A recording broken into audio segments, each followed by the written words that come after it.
Muy buenas a todos, Yonkis de los tutoriales. Hoy os traigo un nuevo vídeo donde os enseñaré a cambiar el ratón de diestro a zurdo.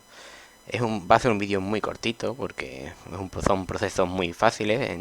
En un minuto prácticamente lo tendréis hecho. Y bueno, no me voy a enrollar más, vamos con el vídeo. Bien, esto es muy simple. Simplemente nos vamos a inicio, pulsamos con el botón derecho y le damos a configuración.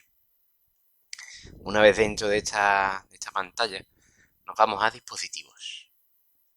Y una vez más, pulsamos en mouse. Y aquí simplemente en la primera opción, donde pone seleccionar el botón primario, lo vamos a cambiar y vamos a poner derecha. Y ya está.